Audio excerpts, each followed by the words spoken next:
வணக்கம். Welcome to கதை திரட்டு. இந்த வீடியோவில் நம்ம என்ன கதை கேட்க போகிறோம்னா, தங்க தாமரை மகளே கதையின் 6வது பகுதி. நம்ம சேனலை இது வரைக்கும் சப்ஸ்கிரைப் பண்ணாதவங்க சப்ஸ்கிரைப் பண்ணுங்க. பக்கத்தில் இருக்கிற பெல் ஐக்கானை கிளிக் பண்ணி ஆல்ங்கிற ஆப்ஷனை ப்ரெஸ் பண்ணுங்க. ஸோ தட் நான் போடுற கதைகளை உடனுக்குடனே நீங்கள் கேட்கலாம். வாங்க கதைக்குள்ளே போகலாம். பால் நிலா பொழிந்து கொண்டிருந்தது. மனைவிக்காக காத்திருந்து சோர்ந்து புல் தரையில் சாய்ந்திருந்தான் மதுச்சந்திரன். அவ்வப்போது மனைவியோடு நிலவின் ஒளியில் அமர்ந்து கதை பேசிக் கொண்டிருப்பான். அம்மாவிடம் பேசினால் மனோவிற்கு நேரம் போவதே தெரியாது. கொலுசுகள் சப்தமிட வந்த மனோகரணி கணவன் அருகில் அமர்ந்தாள். உங்களை எவ்வளவு நேரமா தேடுற தெரியுமா? நீங்க இங்க ஒளிஞ்சிட்டு இருக்கீங்களா? நமக்கு வசதியா இந்த இடம் ஒண்ணுதானே இருக்கு ஹனி. வசதியாவா? சிரிப்புடன் அவள் கை பற்றி தன் அருகில் சாய்த்தான். எவ்வளவு நேரம் ஹனி? சாரி சந்தர். அம்மாவை தாலாட்டு பாடி தூங்க வச்சாச்சா?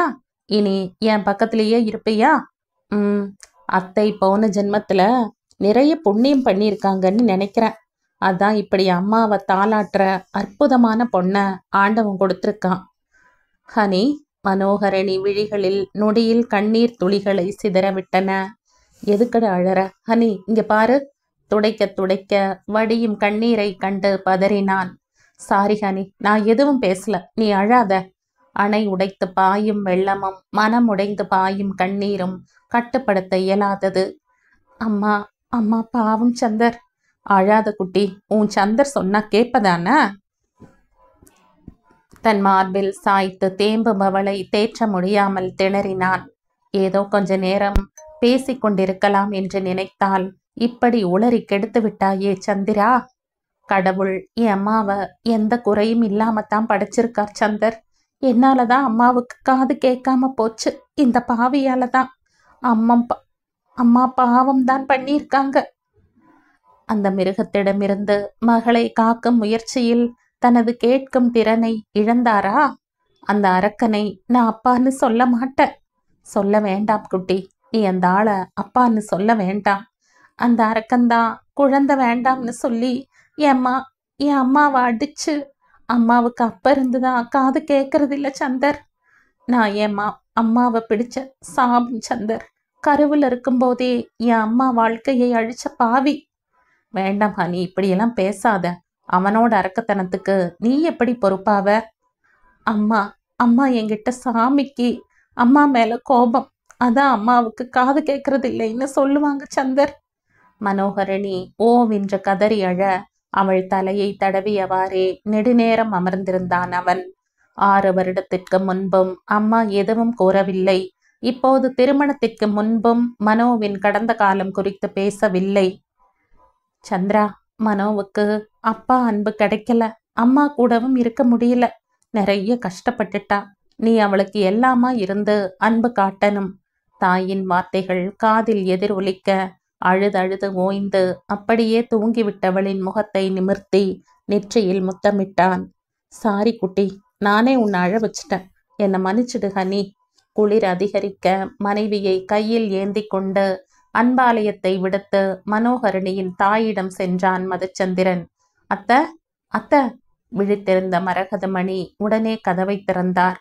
மாப்பிள, மனோவுக்கு தூக்கம்தான் அத்தை, பதட்டப்படாதீங்க. இன்னைக்கு இங்கேயே தூங்கட்டும். மனோகரணியை மெல்ல அவள் படுக்கையில் படுக்க வைத்தான். மகள் முகத்தில் தெரிந்த கண்ணீர் தடத்தை கண்டு கண்களில் கேள்வியுடன் அவனின் முகத்தை பார்த்தார் மரகதமணி. அத்தை, மனோ அவளாலதான் உங்களுக்கு காது கேட்காம போச்சுன்னு சொல்லியிருப்பா. இன்னும் ஏதாவது உளறி இருப்பா. மகளின் முகத்தை கண்ணீருடன் வருடினார் மரகதமணி. இவ இப்படித்தான் எப்பவும் உளறிட்டு இருப்பா மாப்பிள்ள. மனோவால எனக்கு எந்த கஷ்டமும் இல்லை. என்னாலதான் அவளுக்கு. எங்கேயாவது நல்ல குடும்பத்துல பிறந்திருக்கலாம். ப்ளீஸ் அத்தை, அழாதீங்க. கண்டவையெல்லாம் என் பொண்ணை அடிக்கிறத நான் வேடிக்கை பார்த்துட்டு இருந்த மாப்பிள்ள. அவ பசியில துடிக்கிறதையும் பார்த்தேன், வலியில அழுகிறதையும் பார்த்தேன். அவளுக்கு போதை ஊசி போட்டுட்டா அந்த பாவி. அதையும் நான் பார்த்துட்டு தான் இருந்தேன். என் வயிற்றுல பிறந்த பாவம் 18 வயசுலேயே எல்லா கொடுமைகளையும் அனுபவிச்சிட்டா. கதறி அழும் உள்ளத்தை மறைத்து, அழாதீங்க அத்தை, மனோ இனி எப்பவும் சந்தோஷமா இருப்பா. நான் அவளை என் உயிரா பார்த்துக்குவேன். முயன்று வருவித்த சாதாரண குரலில் கூறினான் மதுச்சந்திரன். எனக்கு தெரியும் அப்ள. கண்ணீரை துடைத்தபடியே அறையில் இருந்து வெளியேறினார் மரகதமணி. அத்தனை நேரமும் கண்களில் தேக்கி வைத்திருந்த கண்ணீரை சிதறவிட்ட மதுச்சந்திரன் மனைவியை அள்ளி எடுத்து தன் மார்போடு அணைத்து கொண்டு சப்தமின்றி விசித்தான். அழுவதும் பாதுகாப்பாய் அணைப்பதுமாயிருந்த மதுச்சந்திரனை கண்டு காலமும் பரிதாபப்பட்டது. பலவீனமான தன் காதல் நெஞ்சம் மனோகரணியின் இதயத்தை உடைத்து துகள்களாக்க இருப்பதை அறியாத மதுச்சந்திரனின் விழி மழை இரவெல்லாம் தொடர்ந்தது. அறுசுவை உணவகம். தயங்கிய கால்களை நகர்த்தி உள்ளே எட்டு வைத்தாள் மனோகரணி. அப்பெரிய உணவகத்துள் கணவனை எங்கு சென்று காண்பது என்று தெரியாமல் விழித்தாள். மனோகரணி தன் கைபேசியை எடுக்கவும் அங்கு வந்த சத்யன் அவளை கண்டு வியப்புடன் அவளிடம் விரைந்தான். மனோ, அண்ணா சந்திரன், வா எங்கூட. சத்யனை பின்தொடர்ந்து சென்ற மனோகரணி நிறைந்து வழிந்த மக்கள் கூட்டத்தை கண்டு பிரமித்தாள். முதல் முறையாக இப்போதுதான் அறுசுவைக்கு வருகை புரிகிறாள். இங்கதான் உன் சந்திர யாருக்கும் முகம் காட்டாம மறைஞ்சிருக்கான். மனோ, அவனை வெளியில கொண்டு வந்துடு. நான் நம்ம கோடவுன் வரைக்கும் போயிட்டு வந்துடுறேன். சரிண்ணா. அந்த ஓய்வறையின் கதவை தட்டிவிட்டு உள்ளே சென்றாள். தலையணை ஒன்றில் சாய்ந்து மெத்தையில் கண் மூடி கால் நீட்டி அமர்ந்திருந்தான் மதுச்சந்திரன். சந்தர். விழிகள் திறக்க கனவோ என்று பார்த்த கணவன் அருகில் சென்று அமர்ந்தாள். ஹனி, நீ எங்க இங்க? ஏதாவது முக்கியமான விஷயமா? என் சந்தர பார்க்கணும். புன்னகையற்ற அவன் முகம் அவளை வாட்டியதில் அவனை தேடி வந்திருந்தாள். மதுச்சந்திரம் மௌனமாய் அவள் மடியில் சாய அவன் சிகையை வருடினாள். கண்ணீர் அவள் கண்களில் திரண்டு நின்றது. என்னால தானே 2 நாளா டல்லா இருக்கீங்க. நான் அம்மாவை பத்தி பேசி உங்களை மூட் அவுட் பண்ணிட்டேன். இல்ல ஹனி, வேலை அதிகம், அதான் களைப்பா இருக்கு, அவ்வளவுதான். பொய் சொல்றீங்க, எனக்கு தெரியும். நீங்க இப்படி இருக்கிறது எனக்கு கஷ்டமா இருக்கு சந்தர். அவளுடைய கண்ணீர் குரலில் பதறி எழுந்தான். வேண்டாம் பேபி, நீ அழாத, என்னால தாங்க முடியாது. நான் ஒன்றும் அழல, நீங்க தான் அழறீங்க. இல்லடா. கதவு தட்டப்பட விலகி அமர்ந்தனர் இருவரும். உள்ள வரலாமா? மதிவதனி சிரிப்புடன் நின்றிருக்க, மதிக்கா, என்ன இது ஸ்கூல் பொண்ணு மாதிரி எந்திரிச்சு நிக்கிற? உட்காரு மனோ. என்னை திட்டாது சந்திரா, நான் உடனே போயிடுவேன். இல்லக்கா, அம்மா தன்னோட செல்ல மருமகளுக்கு ஸ்வீட் காரம் கொடுத்து விட்டுருக்காங்க. 2 பேரும் சாப்பிடுங்க. நீ உட்காருக்கா. எதுக்கு? நீ என்ன கரடின்னு சொல்லவா? மதிவதனி சிரிப்புடன் வெளியேற, என் செல்லக்குட்டி முதலா ஹோட்டலுக்கு வந்திருக்காங்க. பாயசத்தை ஸ்பூனில் எடுத்து அன்புடன் ஊட்டினான். நீங்க சாப்பிடுங்க. அம்மாவுக்கு பையனுக்கு என்ன பிடிக்கும்னு தெரியுதோ இல்லையோ, மருமகளுக்கு என்ன பிடிக்கும்னு நல்லா தெரிஞ்சு வச்சிருக்காங்க. சில்லி கோபி எனக்கு பிடிக்கும்னு அத்தைக்கு எப்படி தெரியும் சந்தர்? உன் அண்ணா இருக்காரே, அவர் சொல்லியிருப்பார். சாப்பிடுடா, சூடா இருக்கு. ஊட்டி விட மாட்டீங்களா? அது என் பாக்கியம் தேவி. சந்தர், நம்ம டெய்லரிங் கிளாஸ்ல 2 பொண்ணுங்க சேர்ந்திருக்காங்க. Very good. நம்ம அகிதான் கூப்பிட்டுட்டு வந்தா சந்தர். கஷ்டப்படுற குடும்பம்னு சொன்னா. மனோ, அவங்களால சொந்தமா மிஷின் வாங்கி தொழில் செய்ய முடியுமா? அத்தை நாமளே மிஷின் வாங்கி கொடுத்துடலாம்னு சொன்னாங்க. சந்தர், வாரத்துல 1 நாள் எம்ப்ராய்டரி கிளாஸ் வச்சுக்கலாம்னு சொன்னாங்க. 2 பேரும் சேர்ந்து இன்னும் என்னென்ன பிளான் பண்ணியிருக்கீங்க? இன்னும் முடிவு பண்ணல சந்தர், சும்மா பேசிட்டு இருந்தோம். முடிவு பண்ணிட்டு சொல்லுங்க, நம்மால முடிஞ்சதை எல்லாம் கண்டிப்பா செய்யலாம். தேங்க்ஸ் சந்தர். தேங்க்ஸ் இப்படியா சொல்றது? நினைவுபடுத்துபவன் போல அவள் 2 கன்னங்களிலும் இதழொற்றை விட்டு தன் கன்னத்தை காட்டினான். வீட்டுக்கு வாங்க, தர, நான் கிளம்பட்டுமா என்றவள் அவன் சிகையை கலைத்து விட்டு எழுந்தாள். ஏண்டா? சும்மா உங்களை பார்த்துட்டு போகலாம்னு வந்த சந்தர். நாம வீட்டுல பேசிக்கலாம். சரி, நீ மனசை போட்டு குழப்பிக்காம வேலையை கவனி. பாய். பாய் பாய், டாடா. நகர்ந்தவளின் கை பற்றி இழுத்து தன்னோடு அணைத்து கொண்டான். சந்தர், கொஞ்ச நேரம் ஹனி. அவன் அணைப்பில் தெரிந்த தவிப்பு அவள் மனதை பிசைந்தது. இனி ஒரு நாளும் தன் வலியை இவனிடம் கூறக்கூடாது என்ற உறுதியை எடுக்க செய்தது. மா மா. ஹாலில் இருந்து வெளியே வந்த மரகதமணி காவலாளியோடு நின்றிருந்த ராமுவையும் பூமணியையும் கண்டு கண்கள் கலங்க சிலையென நின்றார். அக்கா! பூமணி ஓடி சென்று மரகதமணியை அணைத்து கொண்டு கண்ணீர் சிந்தினார். அழாத பூமணி, வா, வீட்டுக்குள்ள போகலாம். ராமு, நீயும் வா. அவர்கள் வீட்டின் உள் செல்லவும் காவலாளி மதுச்சந்திரனை அழைத்து விவரம் தெரிவித்தார். எப்படி இருக்கீங்கக்கா? நம்ம தோப்பு வீடு மாதிரி இருக்கு, ஆனா சின்னதா இருக்கு. ஆமாம் பூமணி, இந்த சின்ன வீட்டுக்குள்ள மனோ எனக்கு எல்லா வசதியும் செஞ்சு கொடுத்துருக்கா. மரகதமணி முகத்தில் தெரிந்த மகிழ்ச்சியையும் பூரிப்பையும் கண்டு ஆனந்த கண்ணீர் வழிய நின்றனர் அவ்விருவரும். என்ன இது பூமணி, நீ எப்படி இருக்க? பசங்க நல்லா இருக்காங்களா? எல்லாரும் நல்லா இருக்கோம். உங்களுக்கு இங்க எந்த பிரச்சனையும் இல்லையே? நான் நல்லா இருக்கேன் ராமு, எந்த குறையும் இல்லை. எனக்கு இங்க ஒரு அழகான குடும்பம் கிடைச்சிருக்கு. 2 பசங்க, 2 பொண்ணுக. அதுவும் மதுவும் சத்யாவும் என் மேல ரொம்ப பாசமா இருப்பாங்க. மனோ கடைக்கு போயிடுச்சா? பார்த்து எத்தனை வருஷமாச்சு. இப்ப வந்துடுவா பூமணி. நம்ம பாப்பா அழகா இருக்கும். மாப்பிள்ளை பொருத்தமா இருக்காராக்கா? மாப்பிள்ளை ராஜா வாட்டம் ஜம்முன்னு இருப்பார் பூமணி. மனோ மேல ரொம்ப பிரியம். அவங்க வீட்லயும் எல்லாரும் மனோ மேல ரொம்ப அன்பா இருக்காங்க. புள்ள வாழ்க்கையாவது நல்லா அமைஞ்சுதே. மரகதமணியின் வாழ்க்கையை நினைத்து எழுந்த சோகத்தை மறைத்து புன்னகைத்தார். அவ சந்தோஷமா இருக்கா. அதை பார்த்துட்டே என் காலத்தை ஓட்டிடுவேன் பூமணி. மாப்பிள்ளை பார்க்கணும்னு ஆசையா இருக்குக்கா. மரகதம், மரகதம்! கதவருகே நின்று அழைத்தார் பர்வதம். பர்வதம், ஏன் அங்கேயே நிக்கிறீங்க? உள்ள வாங்க. பரவாயில்ல மரகதம், ஹோட்டல்ல இருந்து சாப்பாடு வரும்னு மதி சொல்லுச்சு. நீங்க சமைக்காதீங்க, அதை சொல்லத்தான் ஓடி வந்த. நீங்க விருந்தாளிங்களை கவனிங்க, நான் அப்புறம் வரேன். சரி பர்வதம். யாருக்கா அவங்க? எனக்கு அக்கா மாதிரி. ரொம்ப வருஷமா இங்கதான் வேலை செய்யறாங்க. இருங்க, ஜூஸ் போட்டுட்டு வரேன். என்னக்கா பேசுறீங்க? நான் போடுறேன், நீங்க உட்காருங்க. நீ அப்படியே இருக்க பூவு. எதுக்கு ராமு இவ்வளவு காய்கறி? இருக்கட்டும்க்கா. ஏங்க, முதல்ல அந்த பத்திரத்தை எல்லாம் எடுத்து கொடுங்க. என்ன பத்திரம் ராமு?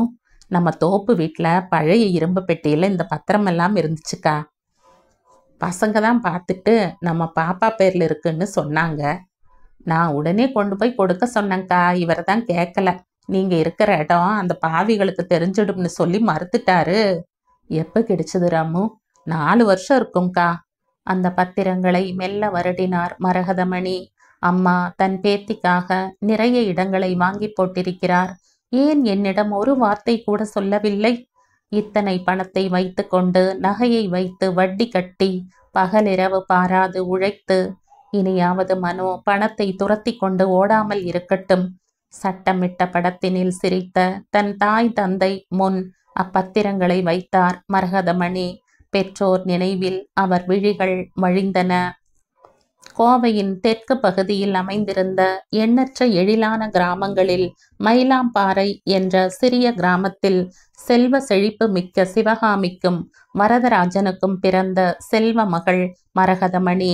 அக்கிராமத்தின் அண்டை கிராமமான திகம்பதியை சேர்ந்தவர் மதுச்சந்திரனின் தாயார் ராதா. சிவகாமியின் தென்னந்தோப்பும் ராமு என்றழைக்கப்படும் ராமலட்சுமணன் உடைய தென்னந்தோப்பும் அடுத்தடுத்து அமைந்திருக்கும். ராமுவின் மனைவி பூமணி சிறு வயதில் பெற்றவர்களை இழந்த ராமுவை பாதுகாத்தவர் சிவகாமி என்பதால் இன்றளவும் நன்றி மறவாமல் அவர் குடும்பத்தின் மீது அன்பும் அக்கறையும் கொண்டுள்ளார் ராமு. அன்பாலயத்தின் மாடி தோட்டத்தில் போடப்பட்டிருந்த பிரம்பு சோஃபாவில் அமர்ந்திருந்த மதுச்சந்திரன் முகத்தில் கவலை ரேகைகள். ராமுவின் மறவால் மனைவியின் மனது கடந்த கால நிகழ்வுகளில் சிக்கி துன்பப்படுமோ என எண்ணி தவித்தான். காலடி சத்தத்தில் நிமிர்ந்த மதுச்சந்திரன் தயக்க நடையுடன் வந்த ராமுவையும் பூமணியையும் கண்டு புன்னகையுடன் எழுந்தான். இது உங்க வீடு, தயங்காம வாங்க. சாப்பிட்டீங்களா? சாப்பிட்ட மாப்ள, இதை மறுக்காம வாங்கிக்கணும். தங்க சங்கிலியையும் பிரேஸ்லெட்டையும் மதுச்சந்திரனுக்கு அணிவித்தார் ராமு. எதுக்கு இதெல்லாம்? உங்களுக்கு எவ்வளவு வேணாலும் செய்யலாம் மாப்பிள்ள. அக்காவை சந்தோஷமா பார்க்க மாட்டோமான்னு ஏங்கி கிடந்தோம். இன்னைக்கு உங்களால தான் ரொம்ப காலத்துக்கு அப்புறம் அவங்க முகத்துல சிரிப்பை பார்க்குறோம் மாப்பிள்ள. பாப்பாவை நல்லா பார்த்துக்கங்க மாப்பிள்ள. எங்க அக்காவுக்கு அது ஒண்ணுதான் சந்தோஷத்தை தரும். கவலைப்படாதீங்க. மனோ அம்மா எனக்கும் அம்மா தான். நான் அவங்கள எப்பவும் வருத்தப்பட விட மாட்டேன். ரொம்ப சந்தோஷக்க மாப்பிள்ள. ராமு கை கூப்பி தன் நன்றியை தெரிவிக்க, ஐயோ என்னங்க நீங்க, என்ன போய் ஏன் இப்படி உணர்ச்சி வசப்படுறீங்க? மாப்பிள, மரகதம் அக்காவோட அம்மாவும் ஐயாவும் எங்களுக்கு சாமி மாதிரி, எங்களுக்கு வாழ்க்கை கொடுத்தவங்க. அக்காவும் எங்க மேல ரொம்ப பாசமா இருக்கும். மரகதம் அக்கா தோப்பும் எங்க தோப்பும் பக்கம் பக்கமா இருக்கும். ஒரே குடும்பமா பழகிட்டு இருந்தோம். அப்பா வயிற்று வலின்னு படுத்து அப்படியே போயிட்டார். அம்மாவும் கொஞ்ச நாள்ல. சொந்த பந்தத்துக்கெல்லாம் காசு மேலதான் குறி. அம்மாவும் ஐயாவும் தான் எனக்கு ஆதரவு தந்து என் தோப்பை காப்பாத்தி கொடுத்தாங்க. படிக்க சொன்னாங்க. எனக்கு படிப்பு வரல. தோட்டத்தை பார்த்துட்டு இருந்துட்டேன். பூமணியை அவங்க தான் எனக்கு கல்யாணம் பண்ணி வச்சாங்க. அக்கா தம்பியா தான் பார்த்தது. இவகிட்டையும் பிரியமா இருந்துச்சு. மதுச்சந்திரன் அவர்கள் பேச்சில் குறுக்கிடாமல் கேட்டுக்கொண்டிருக்க, மடை திறந்த வெள்ளம் போல இருவரும் மாறி மாறி பேசி மதுச்சந்திரன் மனதில் இருந்த கேள்விகளுக்கு பதில் அளித்து கொண்டிருந்தனர். மரகதம் அக்காவுக்கு கல்யாணம் ஆகிற வரைக்கும் எந்த பிரச்சனையும் இல்லை மாப்பிள. ஆனா அதுக்கப்புறம் சந்தோஷங்கிறதே இல்லாம போச்சு. இத்தனைக்கும் நெருங்குன்னு சொந்தக்காரங்க சொன்ன வர மாப்பிள ஒரே பையன். அம்மா மட்டும்தான். சொத்து இருக்குது, சொந்தமா மில்லு இருக்குது. அம்மா பேச்ச மீறாத பையன்னு எல்லாரும் சொல்லி அந்த பாவிய மரகதம் அக்கா தலையில கட்டிட்டாங்க. கல்யாணத்துக்கு அப்புறம்தான் அந்த பாவியோட சுயரூபம் கொஞ்சம் கொஞ்சமா தெரிய ஆரம்பிச்சது மாப்பிள. போதை மருந்து, பெண்களோட பழக்கம்னு ரொம்ப மோசமானவன்னு தெரிஞ்சு ஐயாவும் அம்மாவும் பொண்ணு வாழ்க்கை இப்படி ஆயிடுச்சேன்னு உடச்சு போயிட்டாங்க. அப்ப இருந்தே நான் தான் நம்ம தோட்டத்தை பார்த்துட்டு இருக்க மாப்பிள. அந்த பாவி சொத்துக்காக அவங்க அம்மா கிட்ட நல்லவனா வேஷம் போட்டிருக்கான். அந்த அம்மாவும் ஏமாந்து சொத்தை எழுதி வச்சுட்டு கல்யாணமும் பண்ணி வச்சுட்டாங்க. அம்மாவை கண்டு பயம் விட்டு போச்சு. இஷ்டப்படி வாழ ஆரம்பிச்சிட்டான். ஆனா ஒண்ணு மாப்பிள, அந்த அம்மா அக்கா கிட்ட பாசமாத்தான் இருந்துச்சு. பையன்கிட்ட எப்பவும் சண்டை போட்டுட்டே இருக்கும். என்ன பிரயோசனம்? 1.5 வருஷம் இப்படியே ஓடிடுச்சுங்க மாப்பிள. மரகதமணி வயிற்றுல முத்தொன்னு வளர்ந்தது. மரகதமணி மகிழாவிட்டாலும் சிவகாமி மகிழ்ந்தார். தனக்கு பின் தன் மகளுக்கு அக்குழந்தை துணையாக இருக்கும்னு முழுமையா நம்பினார். அந்த பாவிக்கு குழந்தை இருக்கிறது தெரிஞ்சு கலைக்க சொல்லி அக்காவை அடிச்சதுல பிள்ளைக்கு காது கேட்காம போச்சேன்னு அம்மா அழாத நாள் இல்ல மாப்பிள. மௌன கண்ணீர் விட்டனர் ராமவும் பூமணியும்.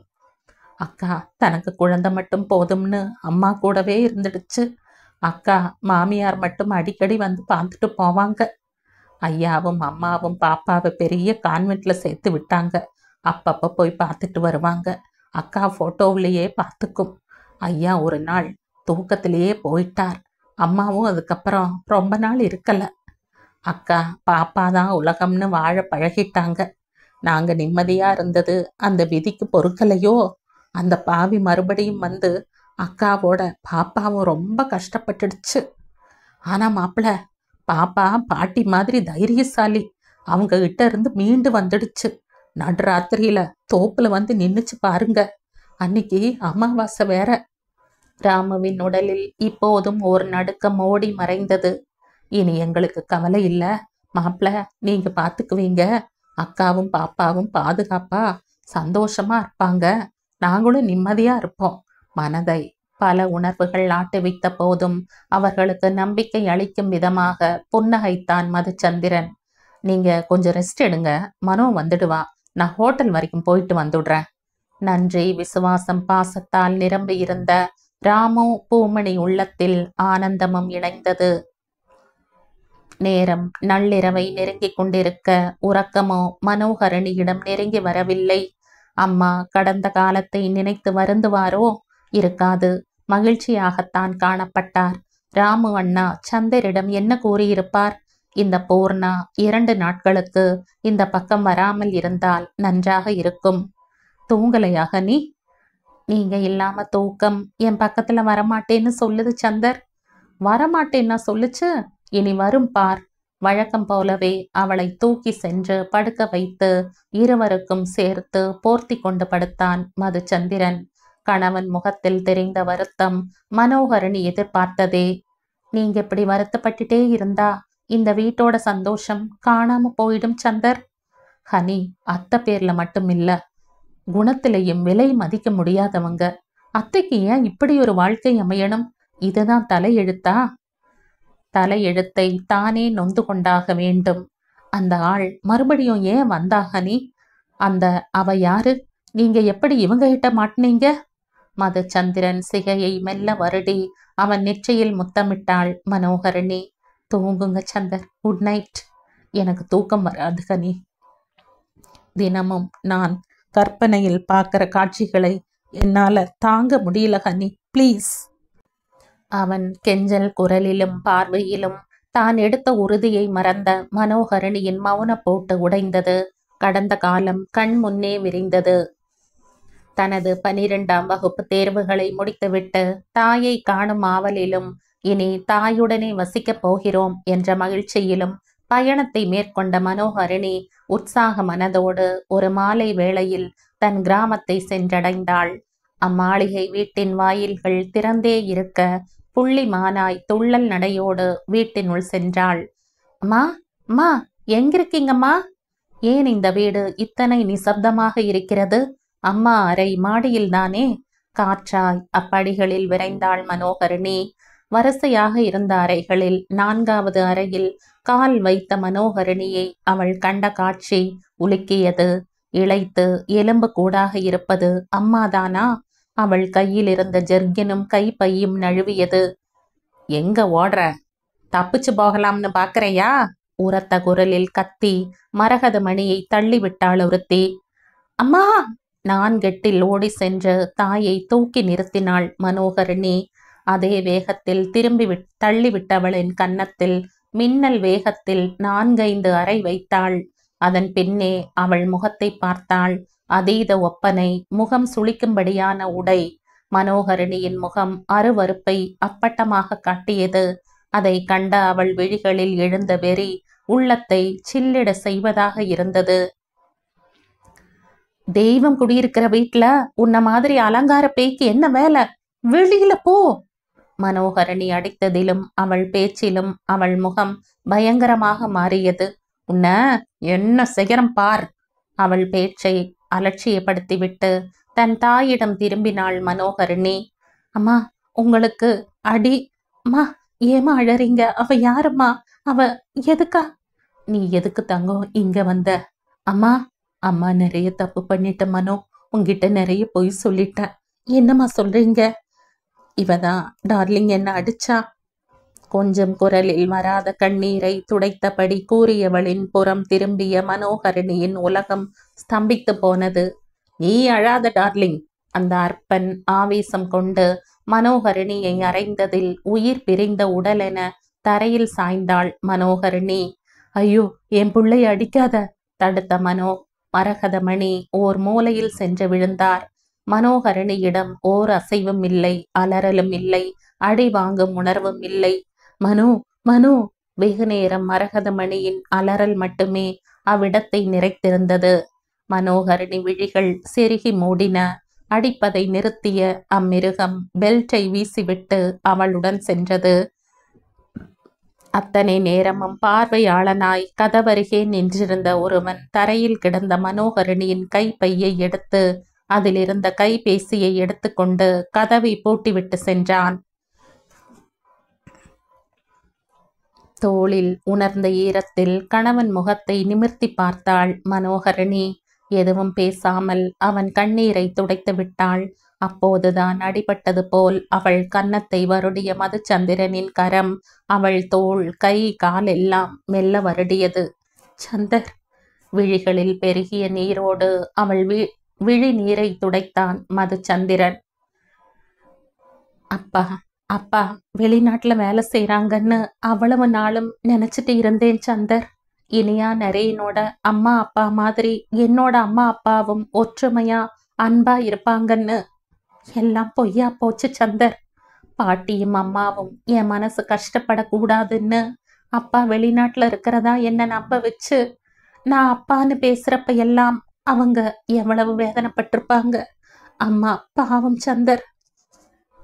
தரையில் படுத்திருந்த மனோகரணியின் மூடிய விழிகள் மெதுவாக திறந்தன. தன்னை சுற்றிலும் இருந்த இருளை புரியாது பார்த்தவளுக்கு மெல்ல உண்மை புலப்பட்டது. அம்மா எழுந்தவள் வலியில் எழ முடியாமல் கண்ணீர் வடிய சரிந்தாள்.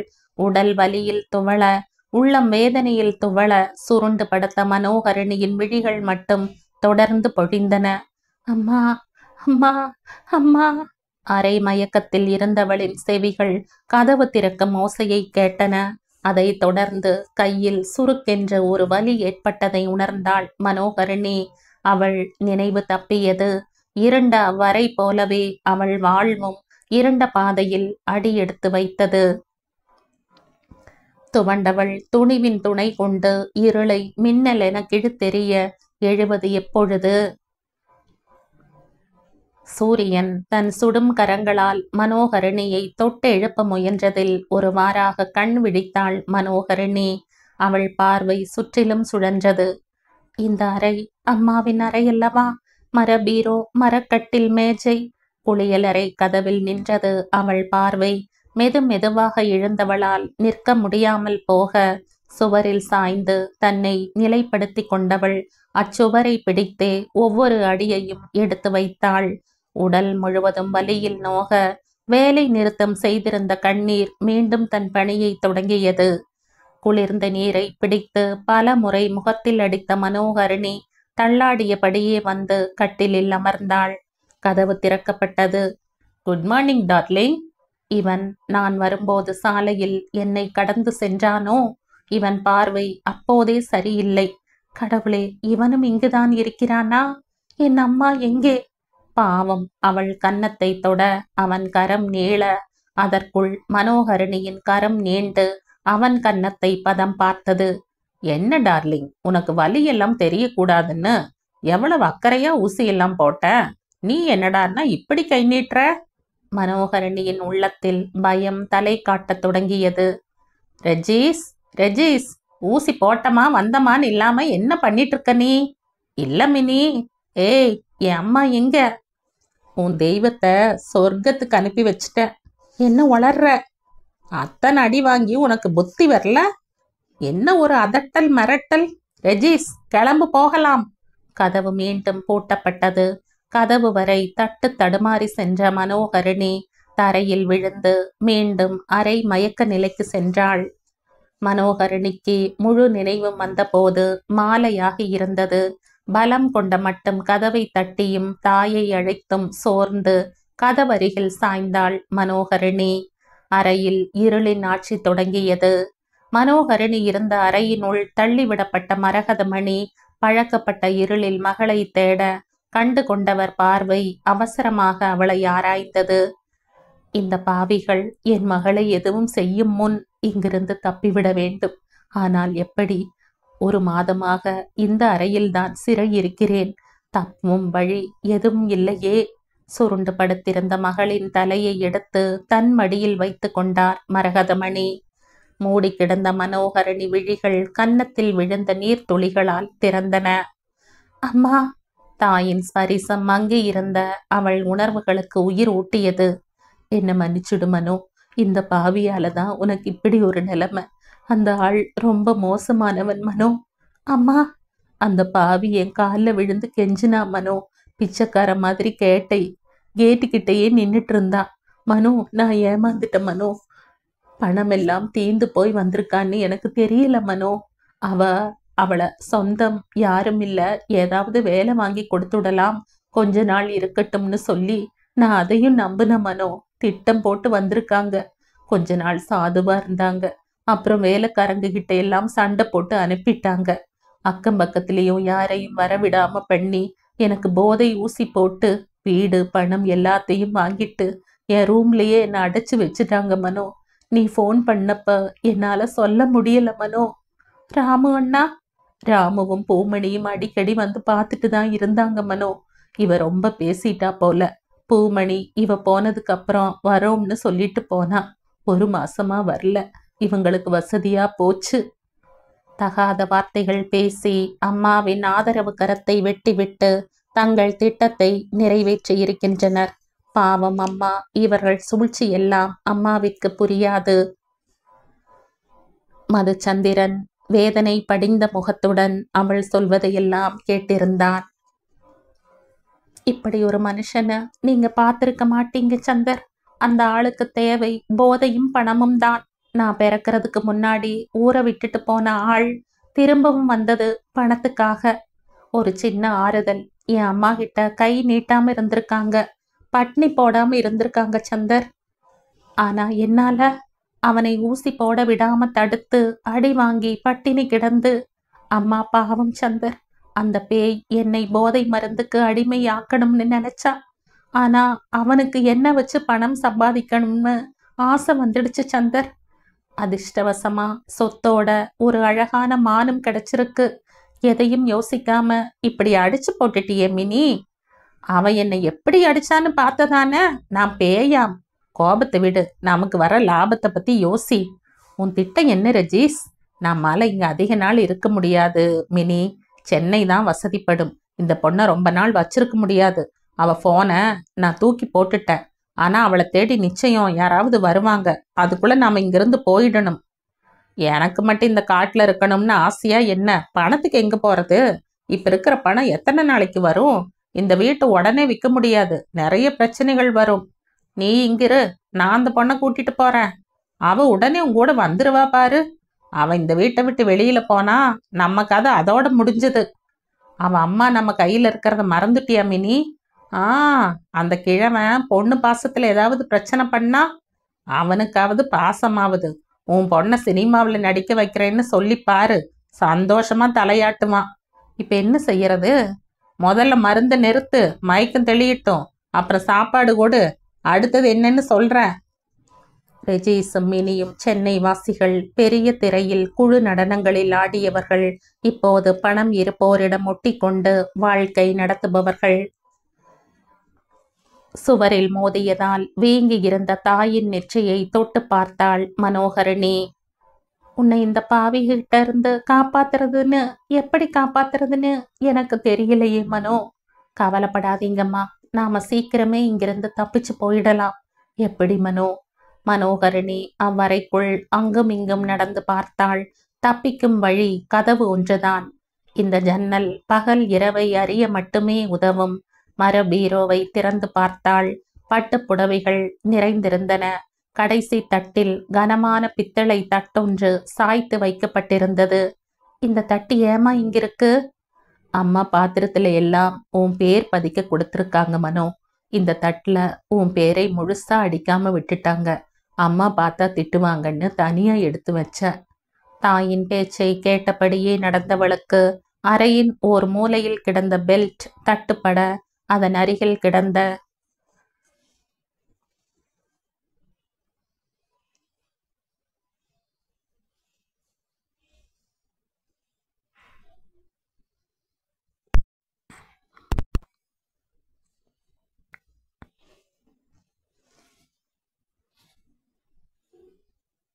தன் கைப்பையை கண்டு உற்சாகம் கொண்டவளாய் அதை எடுத்துக்கொண்டு தாயிடம் ஓடினாள். போனை எடுத்திருப்பாங்கம்மா, ஆனா என்கிட்ட பெப்பர் ஸ்ப்ரே இருக்குமா? சிறிய purse, face wash cream, tissue paper, charger என அனைத்தையும் எடுத்து கடை பரப்பியவள் மற்றொரு ஜிப்பை திறந்தாள். மா, இங்க பாருங்க, எவ்வளவு சாக்லேட், பிஸ்கட், சிப்ஸ், ஜூஸ். அவசரமாக மாசா பாட்டிலின் மூடியை திறந்து தாயிடம் நீட்டினாள் மனோகரணி. நீ முதல்ல குடித்தங்கம். 4 நாட்களாக நீரையே ஆகாரமாய் கொண்ட இருவரும் அமிர்தமென உண்டு புது தெம்பு பெற்றனர். எதுக்கு மனோ இவ்வளவு வாங்குன? நம்ம இனியாவும் நரேனும் தாமா போற வரைக்கும் பசிக்காதுன்னு வாங்கி கொடுத்தாங்க. நீ ஏண்டா தனியா வந்த? அவங்களோட வந்திருந்தா இதெல்லாம் நடந்திருக்காதே. நான் தப்பு பண்ணிட்டம்மா. நரேன் அம்மா 1 வாரம் கழிச்சு எல்லோரும் போகலாம் இருன்னு சொன்னாங்க. நான் தான் கேட்கல. சாரிம்மா. வருத்தப்படாத மனோ, இனி என்ன செய்யலாம்னு யோசி. நான் யோசிச்சிட்டம்மா. மனோ, அம்மா, நாம தப்பிக்கிறதுக்கு சரியான நேரம் நைட் தாம்மா. பகல்ல போனா மாட்டிக்குவோம். மாட்டுனா அவ்வளவுதாம்மா. எனக்கு பயமா இருக்கு மனோ. பயப்படாம நான் சொல்றத கேளுங்கம்மா. சொல்லுடா. அம்மா, நைட் எப்பவும் போல அவன் நம்மைய பார்க்க வருவான். அவன் ரூம்குள்ள வந்ததும் என் பக்கத்துல வருவான். அப்ப நான் இந்த ஸ்ப்ரேவை அவன் கண்ணில் அடிப்பேன். நீங்க இந்த தட்டால அவன் தலையில பலமா அடிங்க. கத்தாம மயங்கிடுவான். அவன் பாக்கெட்ல இருக்கிற சாவியை எடுத்துட்டு நாம வெளியில போயிடலாம். மனோ, அந்த பாவி. அவன் பேச்ச வச்சு பார்த்தா அவங்க போதையில் இருப்பாங்கம்மா, வரமாட்டாங்க. வந்தா இந்த ஸ்ப்ரேவையும் தட்டையும் வச்சுக்கங்க, யோசிக்காம அடிச்சிடுங்க. உனக்கு மனோ, நான் இந்த பெல்ட்டை வச்சுக்கிறேம்மா. கதவை திறந்ததும் நான் போய் குதிரை வண்டிய ஓட்டிட்டு வரேன். நீங்க கேட் பக்கத்துல இருக்கிற முல்லை கொடிகிட்ட மறைஞ்சு நில்லுங்க. நம்ம தோப்பு வீட்டுக்கு போயிடலாம். சரியா நடக்குமா மனோ? கண்டிப்பா நடக்குமா. ஜன்னல்களை திறந்த மனோகரணிக்கு வெளியில் தெரிந்த இருட்டு ஒரு கணம் அச்சத்தை தந்தது. அஞ்சக்கூடாது, அஞ்சினால் நரக வாழ்வு, இல்லை என்றால் தற்கொலை செய்து கொள்ள வேண்டும். இல்லை இல்லை, இங்கிருந்து தப்பி செல்வேன். இந்த பாவிகளை சட்டத்தின் முன் நிறுத்துவேன். என் அம்மாவிற்கு அமைதியான வாழ்க்கையை அமைத்து கொடுப்பேன். மனோகரனை திட்டமிட்டபடியே ரெஜீஸ் மயங்கி விழுந்தான். சாவியோடு சென்று வீட்டு கேட்டை திறந்து வெளியேறி பூட்டியிருந்த இரும்பு கேட்டை திறந்து வைத்தாள் மனோகரணி. தாயை நிற்க வைத்துவிட்டு அம்மாளிகை வீட்டின் பின்புறத்தில் இருந்த குதிரை லாயம் நோக்கி சென்றாள். வெள்ளை குதிரை பூட்டப்பட்ட வண்டியில் திரும்பி வந்த மனோகரணியை வரவேற்றது பகல் போன்ற வெளிச்சமும் மரகதமணியின் அலறலும். ஏய், விடு அவங்கள! சுளீர் என்று பெல்ட்டால் விழுந்த அடியால் அலறி எடுத்து மரகதமணியை விட்டு விலகினர் அவ்விருவரும். உதடுகளில் ரத்தம் கசிய நிற்க மாட்டாமல் தள்ளாடிய மரகதமணி மகளின் தோளை பிடித்து கொண்டு நின்றார். பரவாயில்லையே, மாட்டிக்கிட்டதுக்கு அப்புறமும் தைரியமா கை நீட்டுற. உன் அம்மா என்னை பார்த்ததும் பயந்து நடுங்க ஆரம்பிச்சிட்டா. எப்படி என்ன அடிப்பா? தப்பிச்சு போக நினைக்கிறவ சுவர் ஏறி குதிக்காம இந்த பழைய கேட்டை திறந்தா இது சத்தம் போட்டு உன்னை காட்டி கொடுத்துடுச்சு. தப்பிக்கிற மும்முரத்துல நீ கவனிக்கலையா? இல்ல போதையில் இருக்கிறவ வரப்போறாங்கிற அலட்சியமா? உனக்கு இது தெரிஞ்சிருக்காது. போதையிலையும் நாங்க தெளிவாதான் இருப்போம். நீ என்ன ஒரு பொண்ணா? உன்ன மாதிரி ஒரு கேவலமான மனுஷன் இந்த உலகத்துல இருக்க மாட்டான். பேசாத, என்கிட்டயா கை நீட்டின? மனோகரணியை அடிக்கும் உத்தேசம் கொண்டு மினி அவள் அருகில் செல்ல தன் கையில் இருந்த பெல்ட்டை மினியின் கழுத்தில் போட்டு இறுக்கினாள் மனோகரணி. ஐயோ, அவளை விட்டுடு. அம்மா, நீங்க போய் வண்டியில் உட்காருங்க. மரகதமணி அசையாமல் நிற்க அப்போதே தாயின் காதில் மெஷின் இல்லாததை கவனித்தாள் மனோகரணி. அத்தோடு அவர் காதில் வடிந்த இரத்த துளிகளையும் கண்களாலேயே ஜாடை காட்டி தாயை வண்டியில் அமர செய்தாள் மனோகரணி. அவளை விடு, அவளை விடு! அலறியவன் மீது மினியை தள்ளிவிட்ட மனோகரணி ஆவேசம் கொண்டு அவ்விருவரையும் அடித்து விளாசிவிட்டு பெல்ட்டை வீசிவிட்டு ஓடி சென்று வண்டியில் ஏறி அமர்ந்தாள். நம்ம தோப்புக்கு போ ராஜா. மனோகரணியின் ஆணையை ஏற்று மண் சாலையில் அந்த நள்ளிரவில் இருளை கிழித்து கொண்டு மின்னலென பாய்ந்தது அந்த வெண்ணிற புறவி. சந்தர், இருட்டில் நடக்க அம்மா பயப்படுவாங்க தான். நான் அம்மாவை விட்டுட்டு குதிரை வண்டியை எடுக்க போனேன். ஆனா அதுக்குள்ள அந்த மிருகங்க ரெண்டும் அம்மாவை. மதுச்சந்திரன் கரங்கள் ஆதரவாய் அவள் முதுகை நீவின. தோப்புக்கு போய் ராமு அண்ணாவை பார்த்து டெம்போ பிடிச்சு கோயம்புத்தூர் வந்தோம். 1 மாசம் ஹாஸ்பிட்டல்ல இருந்தோம் சந்தர். நாங்க திரும்பி ஊருக்கு போனப்ப அந்த பாவி அம்மாவை பத்தி தப்பு தப்பா கதை கட்டிவிட்டு பூமணி அக்கா கிட்டையும் தப்பா பேசினதாலதான் அவங்க அம்மா காதுல விழுந்தா தாங்க மாட்டாங்கன்னு விலகி இருந்திருக்காங்க. நான் அன்னைக்கு நினைச்சேன் சந்தர், அம்மாவுக்கு காது கேட்காம இருக்கிறது நல்லதுக்கு தான்னு. ராமு அண்ணா அந்த ஆள் கூட போய் சண்டை போட்டு பெரிய பிரச்சனையாகி அம்மாவுக்கு மட்டும் இந்த விஷயம் தெரிஞ்சிருந்தா அவங்க அப்பவே உயிரை விட்டிருப்பாங்க சந்தர். அப்பதான் எனக்கு இன்னொரு விஷயமும் தெரிய வந்துருச்சு. என் அம்மாவை இப்படி குறையோட படிச்சுட்டேன்னு சாமி கிட்ட சண்டை போடுறதுக்காகவே அடிக்கடி கோவிலுக்கு போவேன். ஆனா அந்த குறையே என்னாலதான் ஏற்பட்டுச்சுன்னு தெரிஞ்சப்போ நான் கிணத்துல குதிக்கலாம்னு போனேன் சந்தர். பூமணி அக்கா வந்துட்டாங்க. நானும் அம்மாவை நினைச்சு மனசை மாத்திக்கிட்டேன். ஹனி, மதுச்சந்திரனின் இறுகிய அணைப்பில் கோபமும் தவிப்பும் ஒருங்கே வெளிப்பட்டது. இதை நீ எப்பவும் ஞாபகம் வச்சுக்கணும் ஹனி.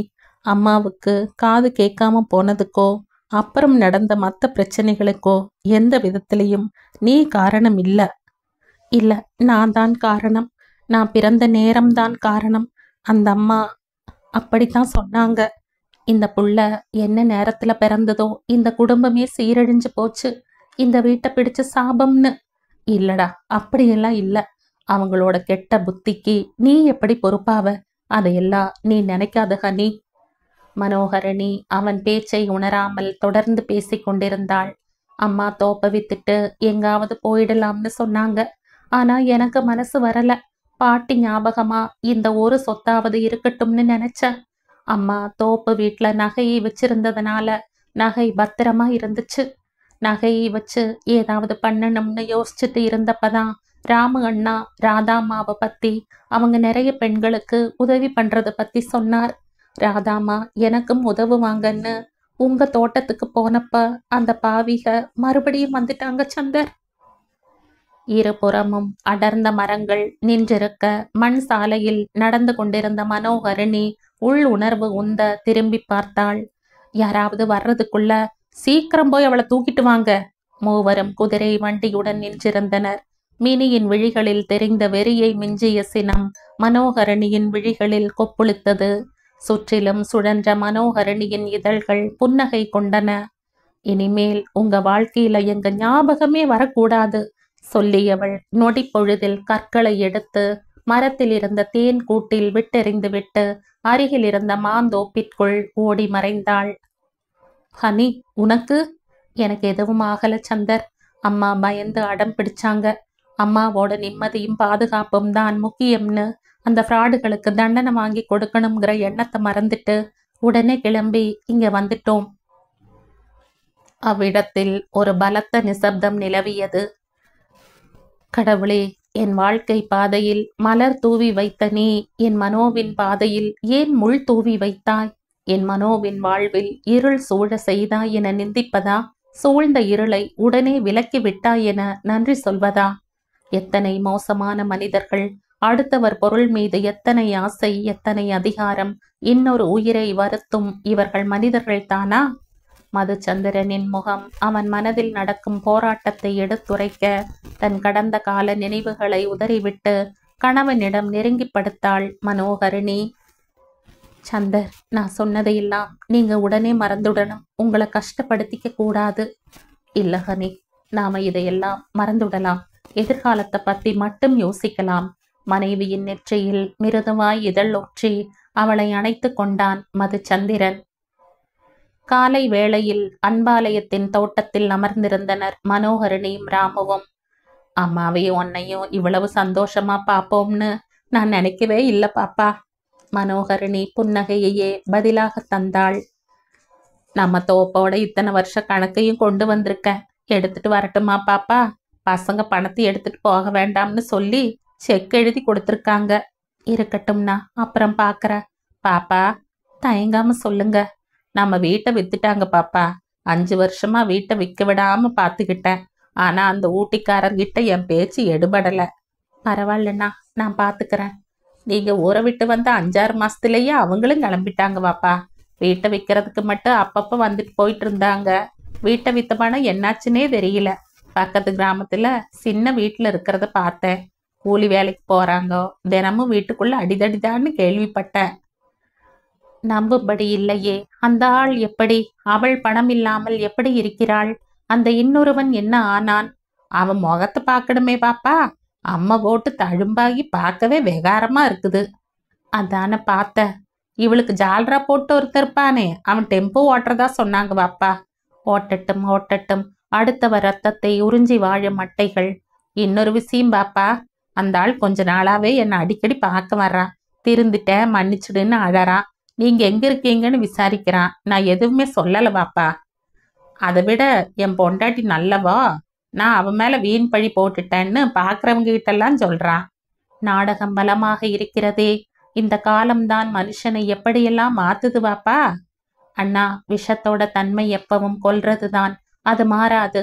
விஷ ஜந்தை அடிச்சு விரட்டாம எதுக்கு பேசிட்டு இருக்கீங்க? ஆபத்துல மாட்டிக்காதீங்க. அந்த ஆள் என்னவோ சொல்லிட்டு போகட்டும்.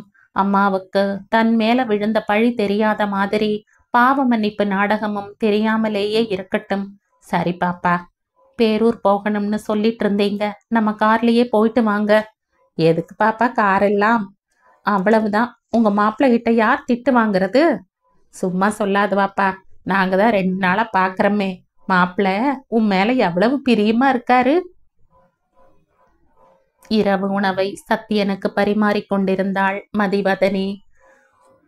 ஒரு வாரம் இருப்பாங்கன்னு பார்த்தா 4 நாளையே கிளம்பிட்டாங்க. அவங்க தோப்பை விட்டுட்டு இருக்க மாட்டாங்க சத்யா. பூமணி அக்காவை பார்த்ததுல இருந்து எனக்கு ஊர் ஞாபகமாகவே இருக்கு. ஒரு நாள் போகணும். நீங்க வரீங்களா சத்யா? கண்டிப்பா மதி. ஹாய். ஹாய். என்ன டிஃபன்? சப்பாத்தி மது. போடவா? நான் சாப்பிட்டாச்சு. ஒரு விஷயம் உன் காதுல போட்டுட்டு போகலாம்னு வந்தேங்க்கா. என்ன விஷயம்? நம்ம சந்திரா இருக்கானே, அவன் போக்கே சரியில்லைக்கா. என்ன சொல்ற மது? அந்த லூஸ் அடிக்கடி சந்திரனை பார்க்க வருதுக்கா. இவனும் அவ வண்டி வரைக்கும் போய் வழி அனுப்பி வைக்கிறான். ரேகாவை சொல்றியா? ஆ, என் ஃப்ரெண்ட்ஸ் என்கிட்ட கம்ப்ளைண்ட் பண்றாங்க. என்னன்னு விசாரி. கணவன் இன்னும் வரவில்லையே என்று தன் அறையில் இருந்து வெளிவந்து படிகளில் கால் வைத்த மனோகரணிக்கு மதுஸ்ரீயின் பேச்சு தெளிவாக கேட்டது. மதுஸ்ரீ தன்னை அறியாமல் மனோகரணியின் மனக்குளத்தில் கல் எறிந்து விட்டாள். சஞ்சலம் கொள்ளுமோ? சமர்ப்பணத்தில் நிம்மதி கொள்ளுமோ காதல் நெஞ்சம்?